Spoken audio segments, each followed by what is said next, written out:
You may continue. Number three, the extraordinary nature of the claims demands an extraordinary standard of proof. Madam Chair, there is a principle recognized in law, in logic, and in common sense. Extraordinary claims require extraordinary evidence. The allegations in this written testimony are not ordinary. They include a sitting president being orchestrated as a puppet to be discarded on a predetermined schedule. Presidential assassination by poisoning as a contingency plan. A coordinated military coup involving active and retired AFP and PNP officers. The planned siege and assault of Malacanang Palace by hard militants and mercenaries, and the recruitment of underworld criminal networks to trigger civil unrest. These are not allegations, Madam Chair, of budgetary irregularities or administrative lapses.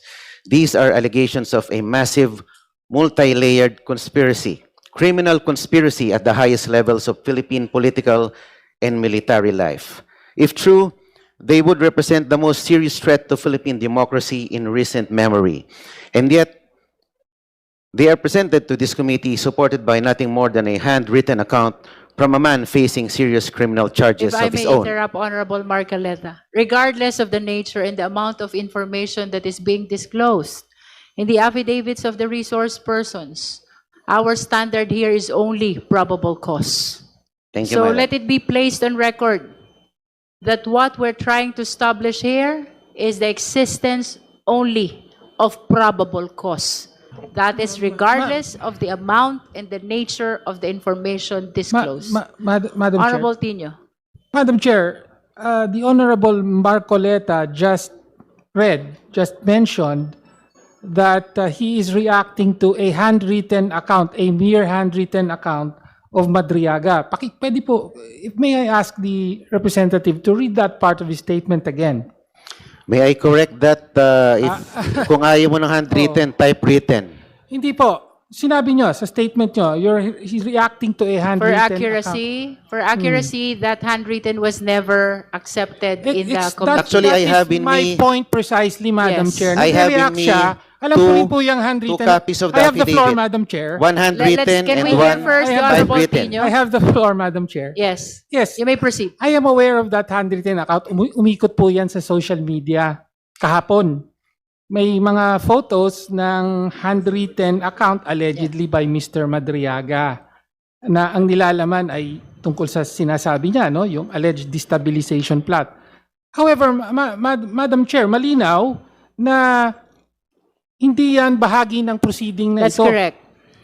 No, ang pinag-uusapan po natin ay yung sworn supplemental affidavit That's correct. ni Mr. Madriaga. In fact, it was asked by the Honorable Ko, and the Chair answered that it is not part of our proceeding today.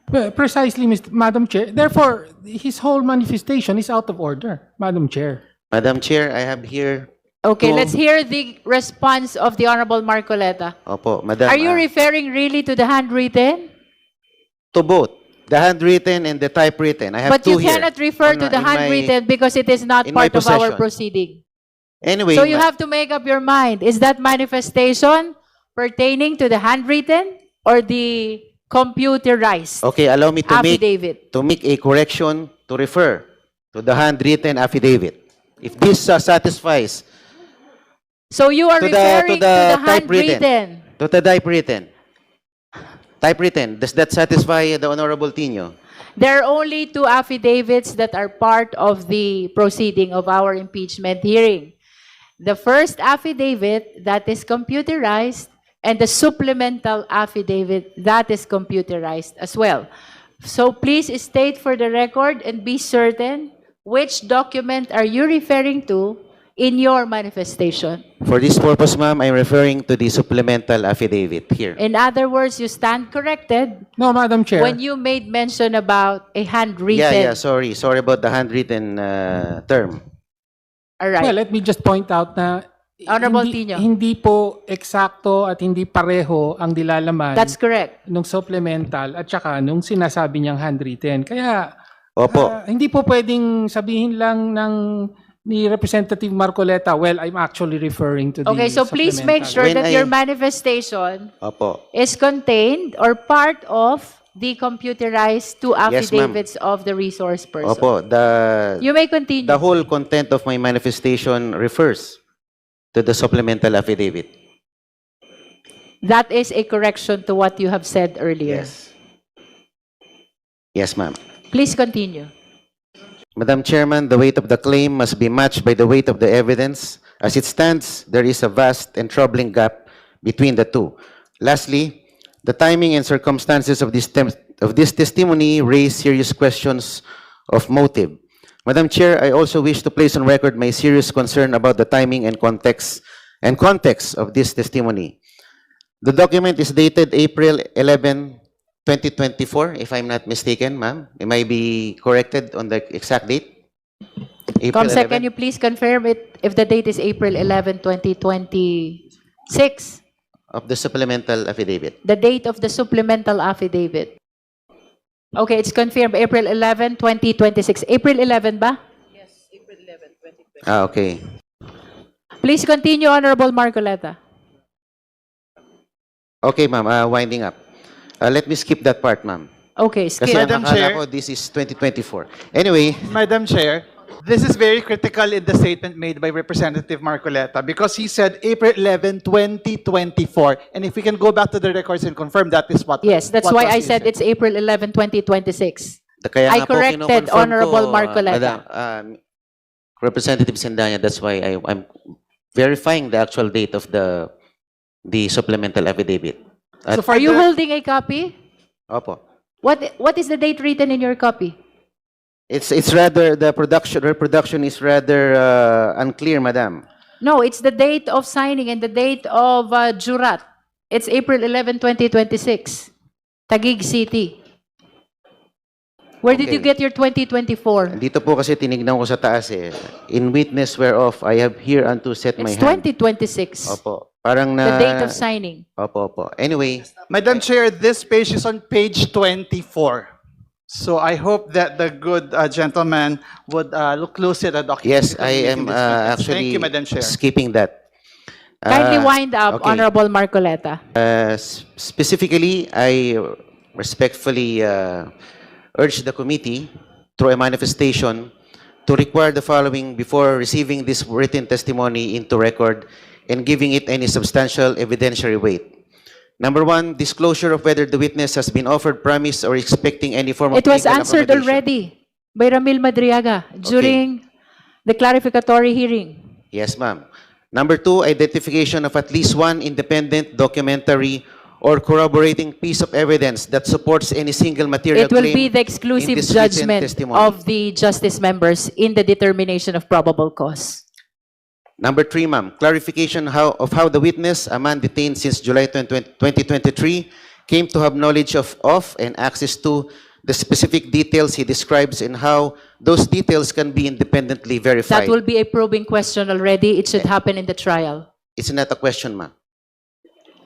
But And that number one. is a statement as to what the Justice Committee should do, and it goes beyond the clarificatory hearing already. Opo. If you were observing earlier, I've been stopping the questions of so many members to make sure that we confine this proceeding to a clarificatory hearing. So please, Yes, do ma'am. not suggest something that will go beyond Yes, ma'am. the intention of this And proceeding. if I may take note, ma'am, the chair already called out most of the members of the committee into stating probing questions. And you are suggesting probing actions also. The last one that you read. Unless you don't understand what you It's a read. request, ma'am. It's a request. It's not That a is probing why question. I am reacting to your request because your request entails probing action already. Opo, and if I may make this observation, ma'am, halos 20 po ang kinall out po ninyo na probing questions. I don't know if the committee can still continue with a hearing na hindi nakapagtanong ng probing questions without violating with the confining to the standards of a hearing without going to a full trial? Kasi puro halos 20 This na. is not a trial. O nga, bakit po puro probing questions ang ating tinanong? Halos 25 po yata And ang that is kinolab why ninyo. we are preventing the Opo. justice members from raising or pursuing the probing questions. Yes, ma'am. And if, I don't know if this is probing again, if I may be furnished a full accounting of who assisted the witness in preparing, drafting, or delivering this written testimony, and whether any party with an interest in the outcome of this proceeding was involved in that process. I think that has been answered by Madriaga already during our clarificatory hearing.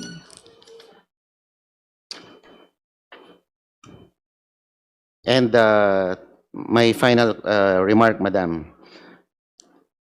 Madam Chair, the impeachment of a sitting constitutional officer is among the gravest acts this House can perform. It must rest on a foundation of truth, verified, corroborated, and credible truth.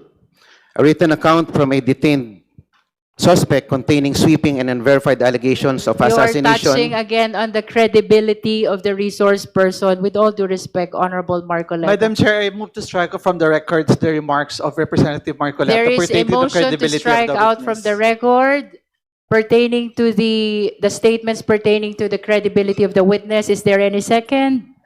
Same has been seconded. Any objection? Hearing none, the motion is approved. Please strike out from the record all statements of the Honorable Marcoleta pertaining to the credibility of resource person Ramil Madriaga. Baka po walang matira doon, Mama.